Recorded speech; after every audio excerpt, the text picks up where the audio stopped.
अस्सलाम वालेकुम, नमस्कार, सत श्री अकाल एंड गुड इवनिंग। मैं हूं आरजू काज़मी और आप देख रहे हैं पॉइंट ऑफ व्यू। आज जी हम जरा बात करेंगे जो बार बार एलिगेशंस लगाई जाती हैं पाकिस्तान के ऊपर भारत की तरफ से कि जी एलओसी या कश्मीर साइड से लोगों को यहाँ पे भेजा जा रहा है या लोग आ जाते हैं, जिसपे बार बार पाकिस्तान बता चुका है कि वो नॉन स्टेट एक्टर्स होते हैं और उसके ऊपर पाकिस्तान काम कर रहा है, रोकने की कोशिश कर रहा है। लेकिन भारत जो पाकिस्तान से कहीं बड़ा मुल्क है, उनकी एजेंसीज बड़ी हैं, उनकी फौज बड़ी है, वो क्यों नाकाम है इस तरह के लोगों को रोकने में? और क्या दोनों मुल्कों को बैठकर इस पे बात करनी चाहिए और कोई तरीका निकालना चाहिए जिससे कि ये चीज रोकी जा सके? हमारे साथ जी आज हमें ज्वाइन किया है इंडिया से कर्नल दानवीर सिंह जी ने, जो कि डिफेंस एनालिस्ट है। बहुत शुक्रिया sir, thank you so much आपके टाइम के लिए। और पाकिस्तान से आप सबके जाने पहचाने कमर चीमा साहब, जो कि जियो पॉलिटिकल एनालिस्ट हैं, और चीमा साहब से भी हम समझने की कोशिश करेंगे और कर्नल साहब से भी कि इसके ऊपर क्या किया जा सकता है, क्योंकि कब तक यही ब्लेम गेम चलता रहेगा। सबसे पहले कर्नल साहब आपकी तरफ आती हूँ।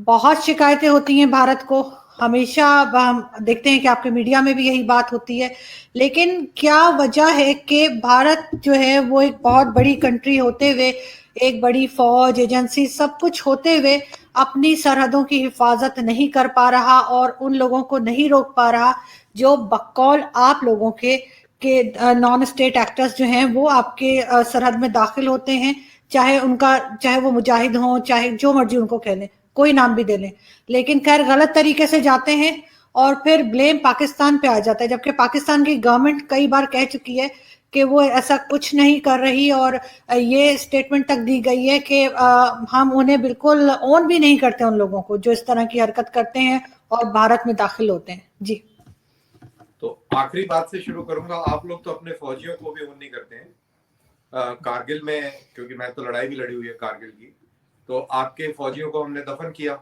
आपके फौजियों ने इनकार कर दिया। बहुत सारी डेड बॉडीज थी पड़ी हुई, उसमें से कुछ सिलेक्टेड लेके गए वो, और बाकी छोड़ दिया उन्होंने कि छोड़ दिया। फिर उनको हमने सुपुर्दे खाक किया, पाकिस्तान का झंडा लगाकर, और खुद उनकी कब्र खोदी और खुद उनको दफनाया हमने, क्योंकि हमें लगा कि ये फौजी है, फौजी को उसकी रिस्पेक्ट मिलनी चाहिए, वो अपने देश के लिए लड़ रहा था, कोई पर्सनल दुश्मनी हमारी नहीं थी। अब जहां तक बात सो कॉल्ड आपके मुजाहिद, वैसे हमारे लिए मुजाहिद और दहशतगर्द एक ही चीज है। कोई बड़ा रिलीजियस उसका कोई नहीं है। हम लोग मजाक में भी मुजाहिद कहते हैं इनको, टेररिस्ट को। और जब मेरे को याद है, जब मैं वहां पर था तो अपडेट्स आया करते थे 15 से 20 हजार पाकिस्तानी मुजाहिद, जो कि पाकिस्तान की मुजाहिद वफ फैक्ट्री के अंदर बनाए जाते थे। और जियाउल हक फैक्ट्री से शुरू हुआ था। जियाउल हक ने ये एक प्रोजेक्ट लगाया था और उसके बाद बड़ी स्पीड से ये बनाए जाते थे और हमारे पास आते थे। तो 15 से 20 हजार का इंटेलिजेंस इनपुट रहता था उस टाइम में। और आपने बोला कि इंडिया नाकामयाब रहता है अपनी दिफा करने में और ये फिर भी वहां आ जाते हैं, तो आपको ये जान के बड़ी खुशी होगी कि आज की तारीख में पाकिस्तानी अगर बात करें तो मुश्किल से 150 से 200 होंगे, शायद उससे भी कम होंगे। थोड़े से लोकल हैं, लेकिन इससे ज्यादा आपकी भाषा में बोले तो मुजाहिद अब बहुत कम हो गए हैं। और सारे मुजाहिद हमने रोक के और जमीन के नीचे दफन कर दिया है। नहीं, खैर मैं उन्हें मुजाहिद नहीं समझती, वो एक गलत काम करता है जो भी होता है। अब ये कि वो क्या रीजंस देते हैं वो डिफरेंट हो सकते हैं। चीमा साहब क्या कहेंगे आप? कर्नल साहब की बात आपने सुनी, आप एग्री करेंगे इस बात से? देखिए, कर्नल साहब ने जो पहली बात की वो कारगिल के बारे में की। देखें, पाकिस्तान अपने फौजियों की इज्जत करता है और हमें पता है कि अपने फौजियों को कैसे इज्जत देनी है। अगर याद हो कि 11 सेक्टर में एक बहुत बड़ा तोदा गिरा था। ये तो बात करते हैं ना कि जी वो कारगिल में क्या हुआ। एक तोदा गिरा था, कुछ 1.5-2 साल सर्च एंड रेस्क्यू ऑपरेशन चलता रहा था। और जब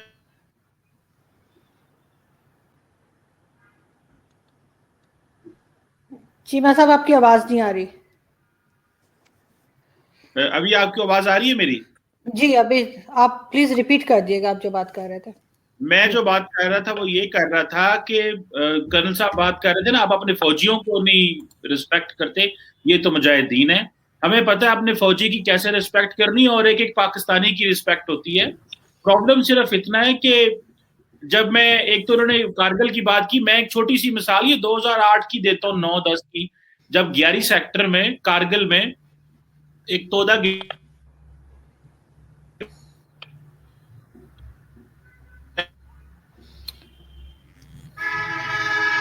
नहीं मिला था हमें, हम वो ऑपरेशन जारी रहा।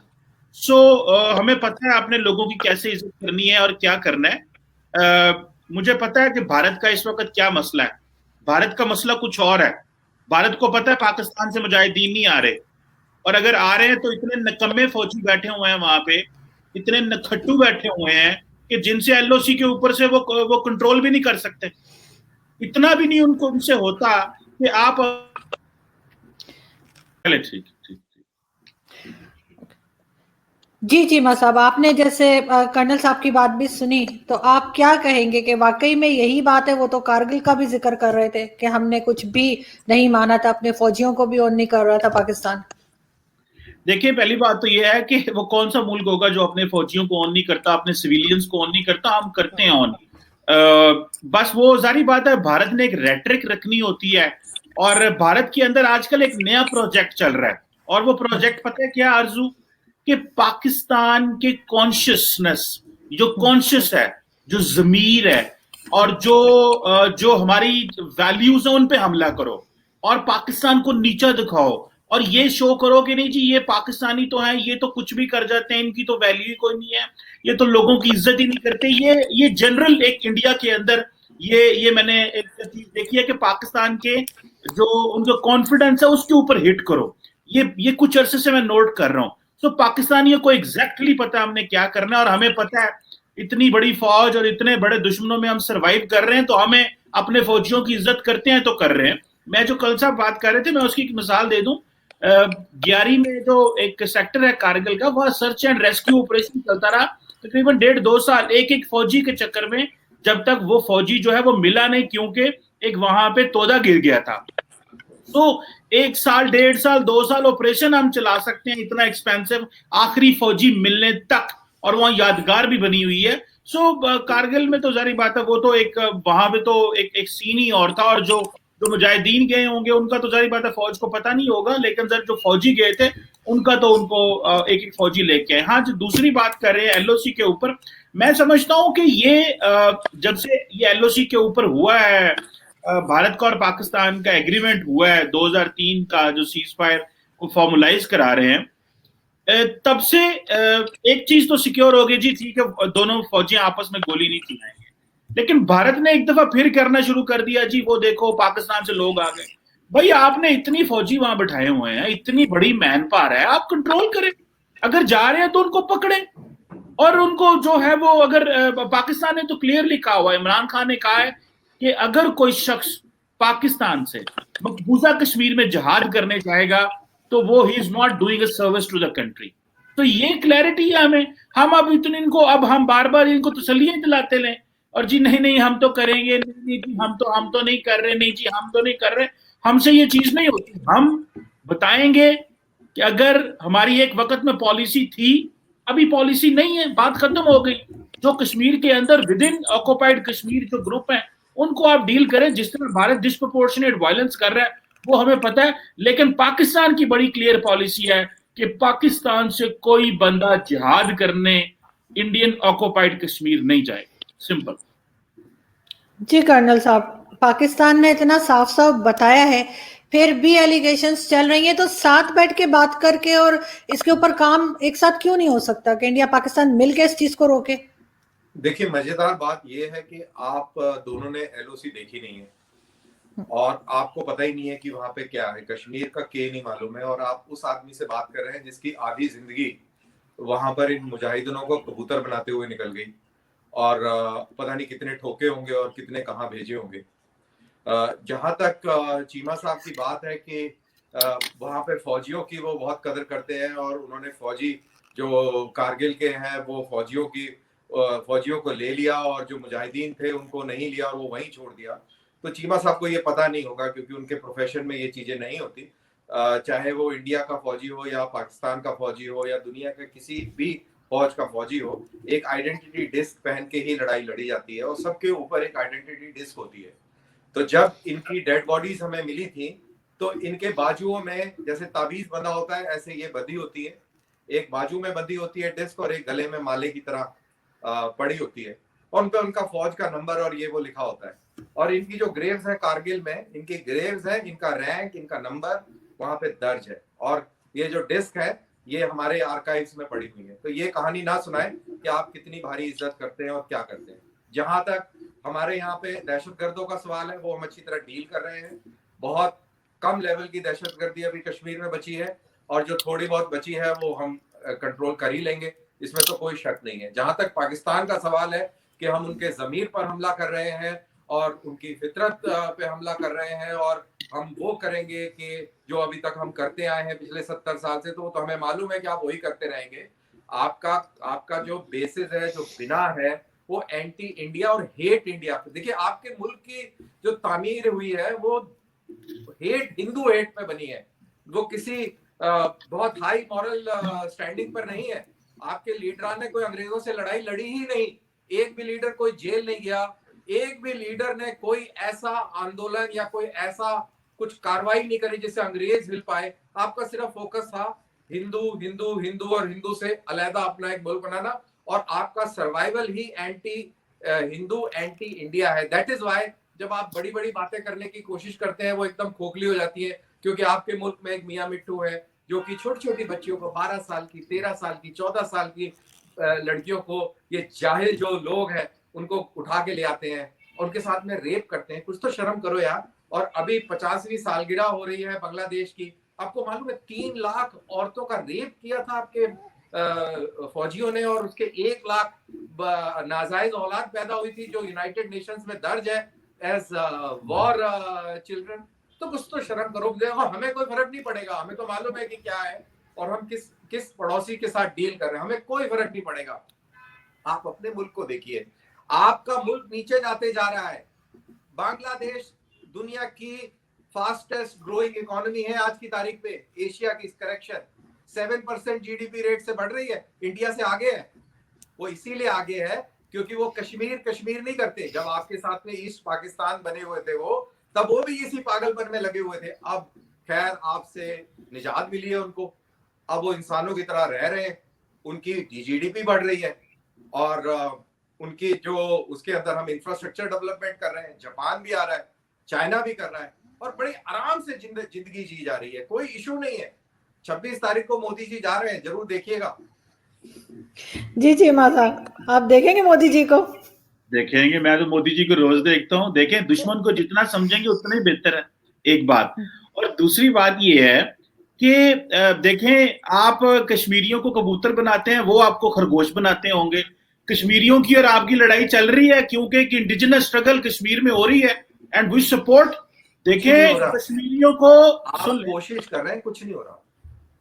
मैं तो बोलते ही नहीं जब आप बोलते, मैं तो कहता हूं जितना मर्जी बोल।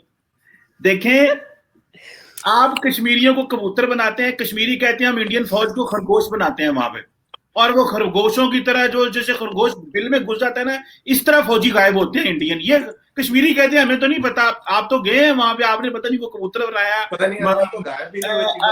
आपने उनको जो है वो तीतर बनाया, बटेर बनाया, मुझे इस बात का नहीं पता। लेकिन वो कहते हैं कि हम इंडियन फौजियों को खरगोश बना देते हैं और वो बिलों में घुसते फिरते हैं, बेचारे याद करते हैं, उनको दिल्ली याद आता है, मुंबई, हरियाणा और पता नहीं कहां याद आता है। वो कहते हैं या अल्लाह हमें हर जगह भेज, हमें कश्मीर ना भेज, कश्मीरी बहुत मारता है और बड़ा। देखें, कश्मीर में लोकल स्ट्रगल चल रही है एंड पाकिस्तान सपोर्ट्स कि लोकल लोगों का हक है कि अगर उनको के ऊपर कब्जा किया गया है, एक गासिब और काबिज फौज ने कब्जा किया है, तो उसके खिलाफ लड़ना जिहाद उनका हक है। हाँ, हमारा कोई काम नहीं बनता कि हम किसी दूसरे मुल्क में जाके माजी की पॉलिसी गलत रही है।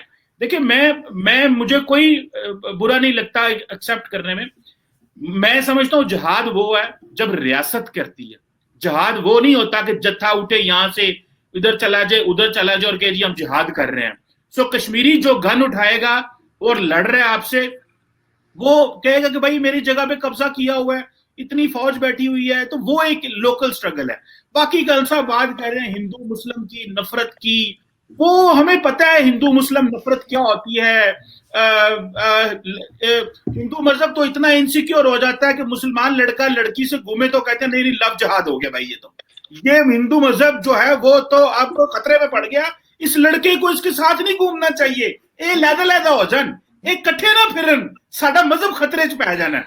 वो जो अपना राजनाथ सिंह साहब है माशाल्लाह, बड़े सीनियर डिफेंस मिनिस्टर है, वो कहते हैं मोहब्बत हो गई तो उसको कन्वर्ट क्यों कर रहे हो? ठीक है, लोगों की मर्जी, जो मर्जी करे, आप क्यों किसी को फोर्स कर रहे हैं कि वो घूमे या ना घूमे? इतना तो वो कमजोर मजहब है। मैं तो कहता हूं हिंदू मजहब फले फूले, सिख फले फूले, अपनी तरक्की करें, एक दूसरे की इज्जत होनी चाहिए।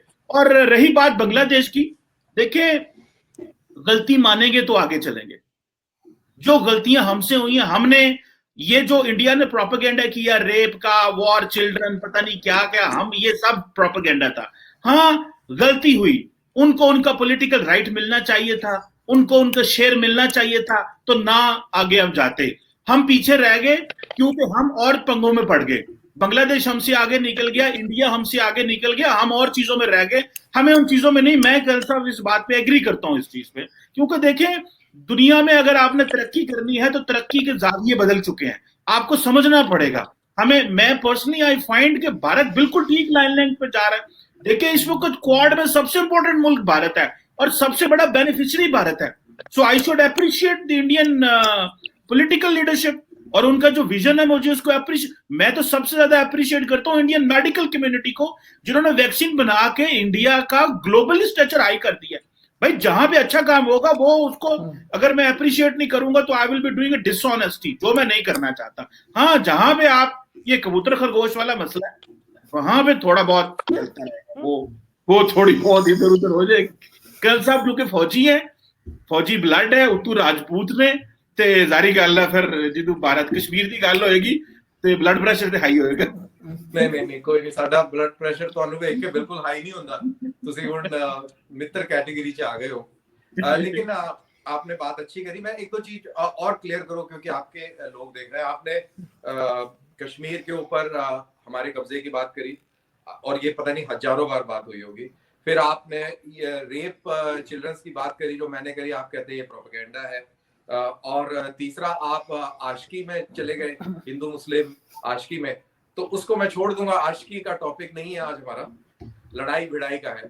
तो दो चीजों के बारे में बात करूंगा। सबसे पहले बात करते हैं कश्मीर की। देखिए कश्मीर के अंदर दो बड़ी इंपॉर्टेंट चीजें हुई। सबसे पहला था स्टैंड स्टिल एग्रीमेंट, जो महाराजा और पाकिस्तान और हिंदुस्तान के बीच में हुआ था। हिंदुस्तान ने उसका एहतराम किया और जिन्ना साहब ने उसका उल्लंघन करके और अपनी फौजें जो मुजाहिदीन थे कोहाट से भेज दिए, रिकॉर्डेड है। तो स्टैंड स्टिल एग्रीमेंट पाकिस्तान ने तोड़ा, फिर जंग हुई। उसके बाद में नेहरू साहब यूनाइटेड नेशन चले गए कि हम प्लेबिसाइड कराएंगे। यूनाइटेड नेशंस में वो एग्री हुआ कि प्लेबिसाइड होगा। उसके अंदर एक शर्त थी, पाकिस्तान ने जो इलाके कब्जे करे हैं वो पहले फौजें वापस जाएंगी, इंडिया वहां पे फौजें कम करेगा और यूनाइटेड नेशंस की मॉनिटरिंग के अंदर ये प्लेबिसाइड होगा। इंडिया सिर्फ उतनी फौज रखेगा जो एडमिनिस्ट्रेशन के लिए जरूरी है और ये यूनाइटेड नेशंस तय करेगा कि कितनी फौजें जरूरी है। पाकिस्तान ने इसको मानने से इनकार कर दिया। पाकिस्तान ने फौजें अपनी वापस नहीं करी और क्योंकि पाकिस्तान ने मुआहदे का जो पहला कदम था वो नहीं उठाया, तो हिंदुस्तान ने भी बाकी कोई कदम नहीं उठाया और हिंदुस्तान भी वही है।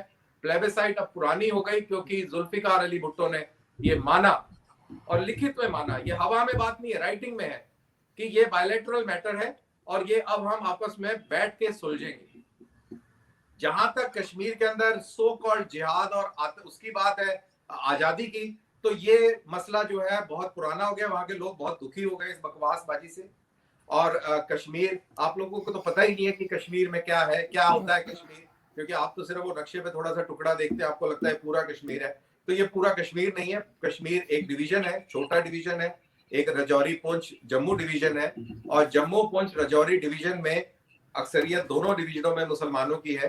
तो रजौरी पुंछ वाले जो है वो इसको नहीं मानते हैं, वो साथ भी नहीं देते हैं। और जहां तक कश्मीरियों का सवाल है, वो इतने पक गए हैं मेरे टाइम में एक पाकिस्तानी जो आतंकवादी आता था उसकी कीमत थी 15,000 रुपए। आजकल मैं पीछे कश्मीर गया था तो मैं बात कर रहा था 3 से 5 लाख में सौदा हो जाता है। और जब पाकिस्तानी वहां से आता है, ट्रैक आता है, तो पता लग जाता है भी पाकिस्तानी आया। तो बहुत मेहनत मतलब कि कंपटीशन हो जाता है कि मैं बताऊंगा और वो जल्दी से वो खत्म भी हो जाता है। तो खैर ये तो रही वहां की बात। अब जहां तक वॉर बेबीज का सवाल है, रेप बेबीज का सवाल है बांग्लादेश के, ये मैं नहीं कह रहा हूँ। आप अभी गूगल करिए, बांग्लादेश के खुद के आर्टिकल्स हैं वहां पर, और वो जो बच्चे हैं उनके लिए जो ऑर्फनेजेस चल रहे हैं बांग्लादेश के अंदर, ये सब लिस्टेड है। आप देख लीजिए, वो इंडिया की वेबसाइट नहीं है, बांग्लादेश की वेबसाइट है। हो सकता है आपके लिए तो प्रोपेगेंडा ही होगा। और एक और चीज, आप तो प्रोफेसर साहब हैं, तो आप देखिए वो मुशर्रफ के टाइम में हमदुर रहमान कमेटी रिपोर्ट जो है वो लीक हुई थी, उसको आप पढ़ लें। उसमें सब कुछ लिखा हुआ है कि क्या हुआ था, क्या नहीं हुआ था। और मैं आपको बता रहा हूँ, मेरे तो पिताजी वहां पर लड़ाई लड़ रहे थे मुक्ति बाहिनी के साथ में। वो तो सितंबर एंड अक्टूबर में चले गए थे, और उन्होंने दुर्गा बरकती और जसोर पे कब्जा करा था। और वो पाकिस्तानी झंडा भी था हमारे पास में, वो बाद में दीमक दूमक खा गई। तो वहां पे एक मेजर साहब था, उसको ठोका था और वो कैप्चर करी थी पोस्ट। उसका नाम का बैटल ऑनर बनाया जाता है। आप गूगल टाइप करिए दुर्गा बरकती, हमारे पिताजी का नाम मिल जाएगा आपको उसमें। तो आप हमें ना बताएं, हमने बहुत पुश्तैनी तौर पर गेम खेला आप लोगों के साथ में, और हमारी अगली नस्ल भी तैयार हो रही है आपसे डील करने के लिए। Don't worry. मैं इससे पहले चीमा साहब की तरफ जाऊं, मैं कर्नल साहब आपको एक चीज बता दूं, मैंने एलओसी देखा है। आप ये नहीं कह सकते कि किसी ने नहीं देखा। जो पैनलिस्ट आता है पाकिस्तान से, आप लोग कह देते कि आप लोगों ने नहीं देखा। अपनी साइड का कश्मीर भी देखा है और एलओसी भी देखा है मैंने। 1.5-2 साल पहले मैं गई थी और वहां से शो भी बना के लेकर आई थी। लेकिन ये कि चीमा साहब क्या कहते हैं आप? आपने बात सुनी कर्नल साहब की? किसके बारे में कुछ सवाल करें ना, अब ये बिल्कुल इसी के बारे में नहीं, बिल्कुल जैसे जी कर्नल साहब बोलते रहे। हाँ जी, आप क्या कहते हैं? हाँ जी, कमल साहब बोलते रहे। जी कर्नल साहब नहीं, आप इतने पॉइंट्स लिख रहे थे बैठ के, मैंने कहा पता नहीं क्या कर रहे हैं चीमा साहब ने, कोई बौछार कर देनी है। लेकिन मेरा सवाल उस बीच में रह गया, जो टॉपिक था कि इस चीज को एक पॉइंट रह गया वो याद आया कि यार वो आशिकी में वो एक पॉइंट रह गया। चीमा साहब ने आशिकी का पॉइंट उठाया। इन्होंने बोला हिंदू मजहब बहुत कमजोर है। बिल्कुल आप सही कह रहे हैं, हिंदू मजहब बहुत कमजोर है। चीमा साहब अब मुसलमान बन गए, वो इसी वजह से बने हैं क्योंकि हमारा मजहब कमजोर है। और जो 800 साल तक जो आईसिस वाला जो यहाँ पर बर्ताव हुआ है, उसमें जो कमजोर दिल और जो बुज़दिल लोग थे वो कन्वर्ट हो गए, और जो हिम्मत वाले थे वो डटे हुए हैं। लेकिन हाँ, मैं चीमा साहब से सहमत हूँ कि हमारा मजहब कमजोर है। जी चीमा साहब। हाँ, लेकिन चीमा साहब आप जब जाएंगे, अब मुझे सवाल करने अब मैं ये कह रही हूँ कि आप दोनों जो भी बात कर रहे हैं, लेकिन उस बात में ये सॉल्यूशन कोई नहीं दे रहा कि आखिर इसका किया क्या जाए। अगले 70 साल भी हम यही कहते रहेंगे, यहाँ से लोग जा रहे हैं। अब उसमें अच्छा, हमारी तरफ से एक सेकंड, हमारी तरफ से हाफिज, हमारी साइड पे से हाफिज सईद और इस तरह के कई लोग हैं जो उठ के कहते हैं कि जी मैं भेज रहा हूँ लड़के वहां पर। हाफिज सईद ने कहा था, लेकिन कोई एक्शन नहीं लिया गया। तो आखिर इस चीज को रोका कैसे जाएगा? भाई बात सुने, पहली बात तो ये है कि मैं अल्लाह का बड़ा शुक्र अदा करता हूँ, मैं मुसलमान हूँ। और मैं अपने अबोजदाद की असी मेरे परदादा सिख सी, पता नहीं असी सिखो मुसलमान हुए, असी बड़े खुश, शुक्र अल्लाह का सानू सही रास्ते चलाया है। मैं ते कहना बरकतां रहन तो सब जड़े ने ना ये भी इधर आ जाए, दोवें भरा इकट्ठे जावांगे। कर्नल साहब को इधर ही कलमा पढ़ा दे, इसी शो में कलमा पढ़ा दे इनको भी। जन्नत जाओ। अच्छा चले, जोक्स अपार्ट, मैं तो ये चाहता हूँ कि जी देखें, ये सारी बातें हैं, वो लड़ाई ये लड़ाई, कल साहब पढ़े लिखे आदमी हैं, मैडम आप भी सियानी हैं, ये बस ना ये गंद से बाहर निकलना चाहिए। ये लड़ाइयां झगड़े, ये कश्मीर, ये बॉर्डर, भाई दुनिया कहाँ चली गई। India is a part of a quad. आपको पता है, मैं पढ़ के क्वाड को देख के और उसकी चीजों को समझ के I am understanding for next 50 to 100 years India का वही स्टेटस होगा जो यूरोपियन कंट्रीज का स्टेटस था अमेरिका के साथ। So that is the level where India is reaching. तो अगर हमने इस चीज को, और मेरा ख्याल है पाकिस्तान के यहाँ पे जो सियाने हल्के हैं जो लोग हैं वो सारा समझ रहे हैं क्या हो रहा है। सो हमारा और इंडिया का स्टेटस बदल चुका है अभी। हम मैच, लड़ाई होगी तो क्या होगा, वो मारेंगे हमें मारेंगे, ये तो लड़ाई शड़ाई तो होनी कोई नहीं है। न्यूक्लियर वेपन्स किस लिए? डिटरेंस के लिए। जब न्यूक्लियर वेपन बन जाते तो वो कहते हैं war is out of question, war की तो चक्कर ही कोई नहीं है ना, वो तो बात ही ना। अब देखें इंडिया में इतने senior seasoned politicians, diplomats, military officer यहाँ पे भी ऐसे ही हैं, दे अंडरस्टैंड कि क्या कॉन्सिक्वेंसेस होने हैं। सो मेरा ख्याल है पाकिस्तान की बड़ी क्लियर पॉलिसी है जो कि चेंज पॉलिसी है अभी। और इसीलिए देखें आप ये आफत सईद लोग जो अभी जेलों में जा रहे हैं, इनको बहुत पहले चले जाना चाहिए था। और अगर रियासत ने अपनी पॉलिसी, स्टेट ने बदल ली थी, गवर्नमेंट्स ने बदल ली थी, तो इसको पहले जब हम दहशतगर्दी की जंग लड़ रहे थे तो उस वक्त हम लड़ रहे थे वेस्टर्न बॉर्डर पे, ईस्टर्न बॉर्डर पे हम जो था वो इन लोगों को डीमिलिटराइज कर दिया गया था, लेकिन इनके ऊपर केसेस बने हुए थे, यूएन सैंक्शंस थी और सारा कुछ था। ये आज से 10 साल पहले ही अपना कोर्स बेहतर कर लेना चाहिए था। और मैं तो अभी भी समझता हूं हमने दहशतगर्दी की जंग तो लड़ ली है, लेकिन फिर भी डी रेडिकलाइजेशन की जंग है अभी, वो किसने लड़नी है? वो एक बहुत बड़ा सीरियस मसला है, डी रेडिकलाइज करना, कि आपका बयानिया क्या है, नैरेटिव क्या है, आप कश्मीर को किस तरह देखते हैं, भारत को किस तरह देखते हैं। और हमें ये अपने लोगों के अंदर ये चीज लेके आनी चाहिए। सो आई पर्सनली फाइंड के ये जो टॉक्स हैं ये होनी चाहिए। और मेरा ख्याल है अमन जो इस वक्त है वो पाकिस्तान के हक में है। अमन सबके हक में होता है, ये नहीं कि भारत के हक में अमन नहीं होगा। अमन भारत के हक में भी है, लेकिन भारत जो है उसका ग्लोबली उसकी जो एक्सेप्टेंस है वो बढ़ गई है। तो जब आपकी एक्सेप्टेंस बढ़ जाती है तो मुझे बताएं ना, एक तरफ क्वाड के इतने इतने बड़े प्लेटफॉर्म्स हैं, और मुझे बताएं पाकिस्तान किस प्लेटफॉर्म में है। हमें तो अमेरिका आज भी यही कह रहा है अफगानिस्तान में मदद करो, एंड व्हाट नेक्स्ट? उसके अलावा हमारा उनके साथ क्या कोऑर्डिनेशन कोऑपरेशन है, हमें इन चीजों को सोचना है। This is what I have been thinking और व्हेन टॉकिंग एंड नोइंग के यार ये किस तरह डेवलपमेंट्स हो रही हैं। सो कश्मीर के मसले को वंस फॉर ऑल हल हो जाना चाहिए। और मजे की बात देखें ना, अभी जो पाकिस्तान में कश्मीरी बैठे हुए हैं और जो इंडिया ऑक्युपाइड में कश्मीर में बैठे हुए हैं, वो कह रहे हैं हम पाकिस्तान और भारत की टॉक्स को रिजेक्ट करते हैं। इन्होंने वक्री होता है, ठीक है। अच्छा अब हम अच्छा जी वो टॉक्स को अच्छा हम नहीं मानते, तो भाई क्या करना है उसके अलावा? तो ये मैं समझता हूँ कि ये भी हमने लोगों को इतना ज्यादा इस मुकाम पे ले गए कि उनको रिवर्स करना, वापस लेके आना बड़ा मुश्किल काम है। लेकिन आई होप कि मुझे ऐसे लगता है कि मुस्तकबिल में जो तब्दीली आएगी वो ये होगी कि भारत और पाकिस्तान की टॉक्स होंगी, और पाकिस्तान भी हर हद तक जाने को तैयार है to make it sure, to sure the Indian government के भाई यहाँ पे हमने अपनी पॉलिसी में अब नॉन स्टेट एक्टर वो नहीं रहे, खत्म हो चुके हैं।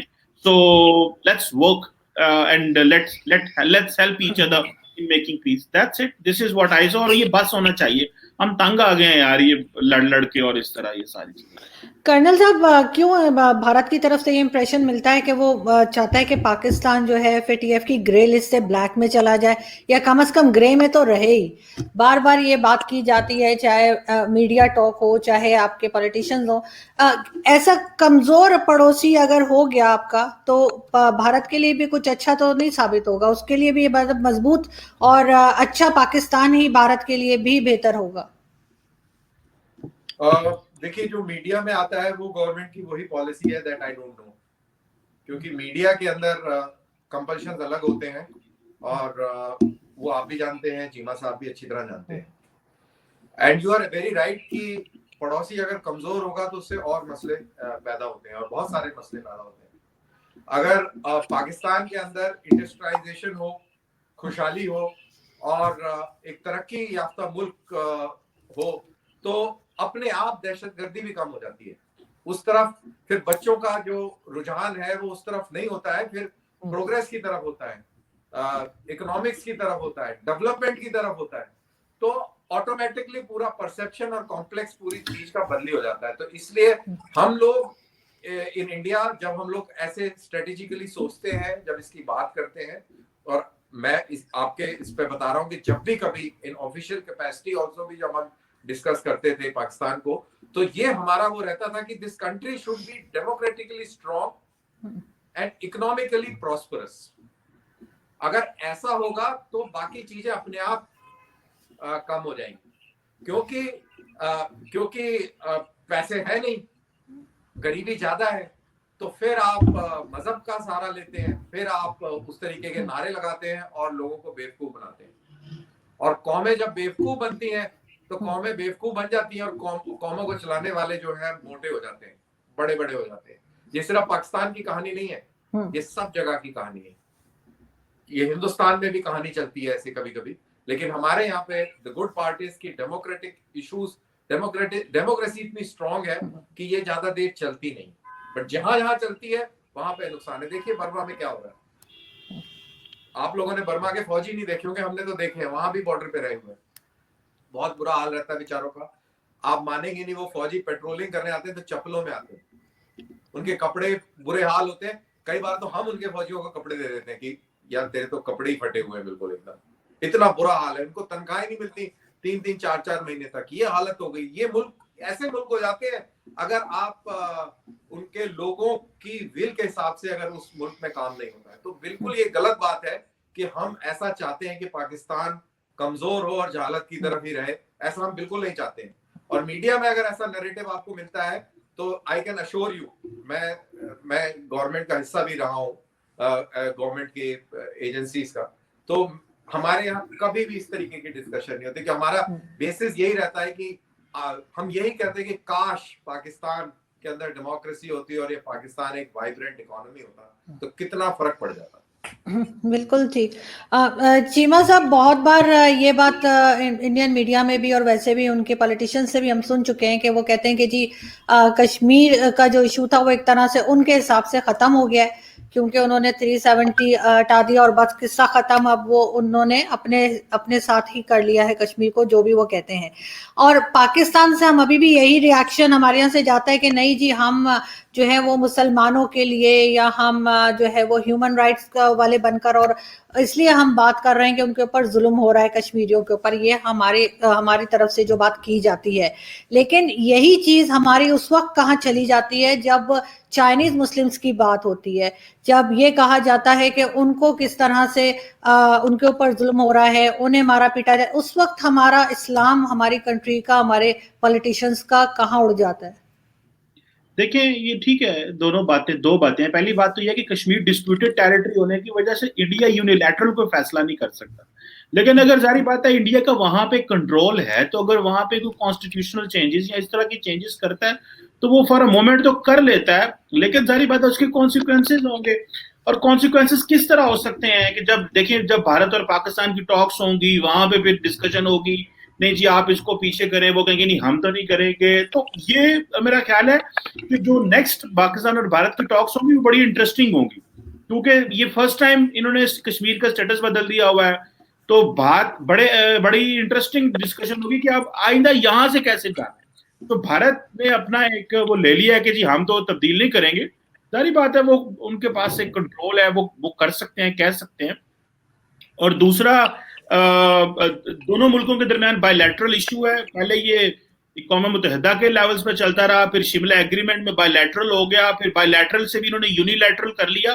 तो कहीं ना कहीं पे तो ग्लोबल प्लेटफॉर्म से, और भारत चाहता है कि ये इंटरनेशनल प्लेटफॉर्म पे डिस्कस ही ना हो। जब डिस्कस होगा तो फिर वो दुनिया कहेगी जी ठीक है, पहले आप इसको मल्टीलैटरली देख रहे थे, कौम मुत्तहिदा के ऊपर भी सैंक्शंस हैं और उसकी रेजोल्यूशंस हैं, फिर आपने बायलैटरली देखा, अभी आपने यूनिलैटरली कर लिया, तो then it will be a question which will rise. तो अभी जो यूएस है उसने भी कहा है कि we consider India Kashmir issue disputed territory, लेकिन रिसेंटली उन्होंने इसको यूनियन टेरिटरी का स्टेट डिपार्टमेंट की एक रिपोर्ट में, सो जो इंडिया इसको एक स्टेटस देना चाह रहा है वो इसको ग्लोबली समहाउ एक्सेप्टेंस मिल रही है कि अगर वो यूनियन टेरिटरी कह रहे हैं और वो स्टिल अ डिस्प्यूटेड टेरिटरी कह रहे हैं, तो दोनों वो डिस्प्यूटेड टेरिटरी मींस के दुनिया इसको नहीं मानती जो भारत कहना चाह रहा है। जो दूसरी बात है आपने की चाइना के हवाले से, उगर्स के हवाले से, मैं समझता हूं कि मजालम तो सऊदी अरब में भी बड़े होते हैं, हम नहीं बोलते हैं।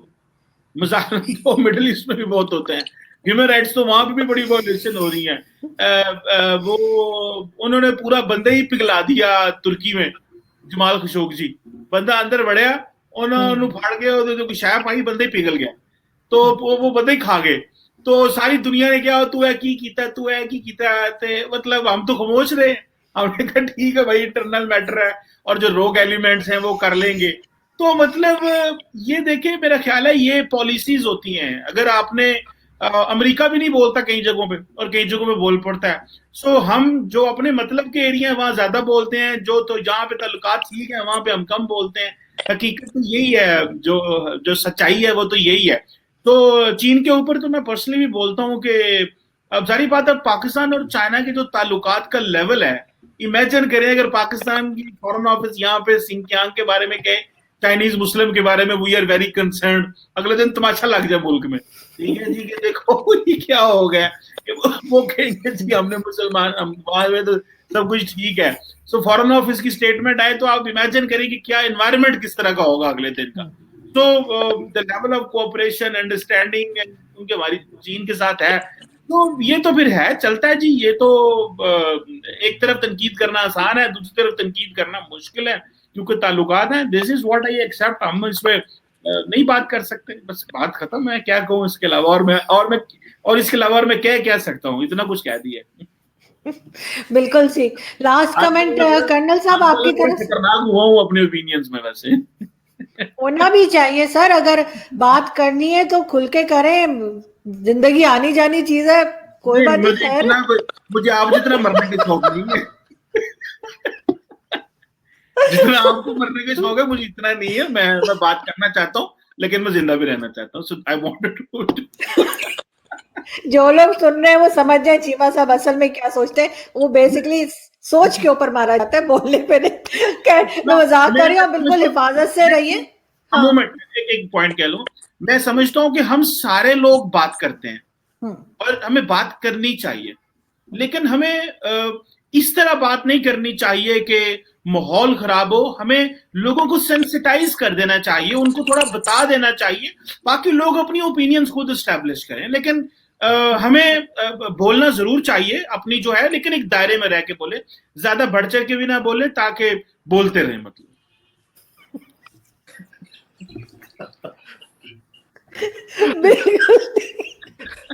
चीमा साहब बहुत क्यूट आदमी है, वेरी नाइस। अब लास्ट कमेंट करना सब आपकी तरफ से कि क्या कोई सॉल्यूशन है या नहीं है, यही कुछ चलता रहेगा कि जी वहां से कभी स्टेटमेंट आ रही होगी, कभी इधर से स्टेटमेंट जारी होगी कि पाकिस्तान ने कर दिया, कभी पाकिस्तान कहेगा कि वहां से बलूचिस्तान में कोई आ गया, यही चलता रहेगा या कोई तरीका आप समझते हैं जिससे सबको रोका जा सके? देखिए सॉल्यूशन तो हर एक चीज का है और इंडिया पाकिस्तान के इशू के भी सॉल्यूशंस हैं और मेरे को ऐसा लगता है कि हम सॉल्यूशन की तरफ ही बढ़ रहे हैं क्योंकि रियलाइजेशन है, बदलाव आ रहा है और ये हमें समझ में आ रहा है। और ये बदलाव जो है वो एक टाइम आएगा जब पीस की तरफ लेके जाएगा, उसमें टाइम जरूर लग सकता है। और ऐसा बिल्कुल नहीं है कि इंडिया पाकिस्तान के बीच में कभी हालात अच्छे नहीं होंगे, ऐसा मैं बिल्कुल नहीं मानता हूँ, बिकॉज मैं बहुत पॉजिटिव थिंकर हूँ। 100% होंगे और इन हालातों को दुरुस्त करने के लिए जो फैक्टर आएगा वो कल्चरल और रिलीजियस फैक्टर आएगा। आपको ये मानना पड़ेगा कि इंडिया के अंदर पाकिस्तान से ज्यादा मुसलमान है। हमारे मुल्क में पाकिस्तान से बड़ा पाकिस्तान है और वो साझेदार है हर चीज में। फौज में 30-40% तो मुसलमान है। क्यों कोई भी आप एक्टिविटी देख लें, आप किसी भी शोबे में, उसमें मुसलमान है। तो क्योंकि आप लोग सच्ची मुसलमान और इस्लाम के चश्मे से देखते हैं, इसीलिए मैं इस चीज को हाईलाइट कर रहा हूँ। हमारा जो रिलीजियस जो बॉन्डिंग है एक दूसरे के बीच में और जो कल्चरल जो बॉन्डिंग है, ये हमको एक दिन जरूर नजदीक लाएगा, ऐसा मेरा मानना है। और ये रियलाइजेशन हो रही है और we are inching towards peace. And जो चीमा साहब ने आज जो बातें करी हैं, बिल्कुल अच्छी बातें करी हैं और मेरे ख्याल से जो भी इंटेलेक्चुअल आदमी है उसको इसी तरीके से एनालिसिस करना चाहिए और बिल्कुल सही एनालिसिस है। जिस चीज में मैं उनके एनालिसिस से सहमत नहीं हूँ वो मैंने उसके बारे में बताया है। But I think the conversation on this platform today is absolutely on the right lines and peace shall prevail. बिल्कुल। और लास्ट कमेंट चीमा साहब आपका, लेकिन उससे पहले मैं ये जरूर कहना चाहूंगी कि हर बार आप लोग इंडिया से यही कहा जाता है कि हमारे पास मुसलमान पाकिस्तान से ज्यादा हैं, तो ऑफ कोर्स एरिया बड़ा है आपका, पाकिस्तान से कहीं ज्यादा बड़ी कंट्री है, तो मुसलमान भी ज्यादा होंगे, उसमें आप कंपेयर नहीं कर सकते कि पाकिस्तान में मुसलमान कम है और भारत में ज्यादा है। जी नहीं, अभी कंपेयर मैं ऐसे कर लेता हूँ कि आई थिंक आपके रिलीजन में आई थिंक 42 सेक्ट्स हैं या कुछ ऐसे सेक्ट्स हैं, जितने भी हैं, शिया, अहमदिया, बरेलवी, देवबंदी, फलाने, ये ढमकाने, पता नहीं बहुत सारे हैं, वो सारे के सारे पीसफुली रह रहे हैं आपस में, एक दूसरे की मस्जिदों में बम नहीं मार रहे, आपस में लड़ नहीं रहे, and they are very happy and prosperous by the way. देखिए एक एडवांटेज तो इंडियन मुस्लिम्स को जाता है, और वो ये जाता है कि the Indian Muslims have experienced democracy uninterrupted. वो उनको किस तरह की जमहूरियत मिली है, क्वालिटी ऑफ डेमोक्रेसी कितनी अजीब रही है और उनके लिए चैलेंजेस रहे हैं, वो एक और चीज है, लेकिन उन्होंने एक्सपीरियंस की है जो कि ना पाकिस्तान में हुई है, ना दुनिया में कहीं हुई है, ना मिडिल ईस्ट में हुई है। So this is a kind of the liberty they have. छोटे स्केल पे कई दफा जारी बात है इशू हो जाते हैं मुसलमानों के साथ, लेकिन overall they have experience this and बिल्कुल ठीक। लेकिन यहाँ पे चीमा साहब ये भी है कि जो भी जिस जगह भी जो कम्युनिटी छोटी होती है वो आपस में मिलकर ही रहती है। चाहे हमारे आप अहमदीज को देख ले, वो बहुत मिलकर रहते हैं, तो आप ये कहेंगे जी अहमदीज तो बहुत पीसफुल ही रहते हैं, क्योंकि उनको पता है कि अगर वो मिलकर नहीं रहेंगे तो हमारे यहाँ तो वैसे ही खून के प्यासे फिर रहे होते हैं लोग। नहीं, इंडिया के अंदर मुसलमान बहुत ज्यादा हैं। देखिए इंडिया के अंदर मुसलमान बहुत ज्यादा हैं और स्कैटर्ड हैं, सिर्फ एक जगह पे तो वो मौजूद नहीं है, या वो और and in position of power की जगहों पे भी हैं, वो फौज में भी हैं और जगहों पे भी हैं, लेकिन प्राइमरीली इंडियन मुस्लिम जो हैं वो एक शैडो के अंदर तो हैं, वो खौफ के अंदर तो हैं, जो छोटा है। जो बड़ा मुसलमान है, वो जो इन्फ्लुएंशियल है मुख्तलिफ जगहों में, उसकी पोजीशन और है। जो छोटा बेचारा वो तो हिंदू भी टेंशन में होगा, लेकिन छोटे को बेचारों की हर जगह सख्ती आई रहती है। लेकिन ओवरऑल व्हाट आई से इसके अहमदिया का एक और स्टोरी है, लेकिन इंडियन मुस्लिम्स आर डिफरेंट, वो स्कैटर्ड है, बहुत फैले हुए हैं और हर जगह में वो मौजूद हैं। और लेकिन let's hope things will be good, and I agree with साहब के चीजें बेहतर होने को जा रही हैं, माहौल भी नजर आ रहा है और सिमत भी नजर आ रही है और मामलात बैकडोर चल रहे हैं। बिल्कुल ठीक। यहाँ पे मैं बहुत शुक्रिया अदा करना चाहूंगी आप दोनों का कि आप लोगों ने शो ज्वाइन किया। Thank you so much, and I hope कि जल्द ही जो है सिचुएशन बेहतर हो, क्योंकि ऑलरेडी एलओसी के ऊपर तो सीज फायर हुआ ही है, लेकिन बाकी चीजें भी बेहतरी की तरफ जाएं। बहुत शुक्रिया, थैंक यू सो मच।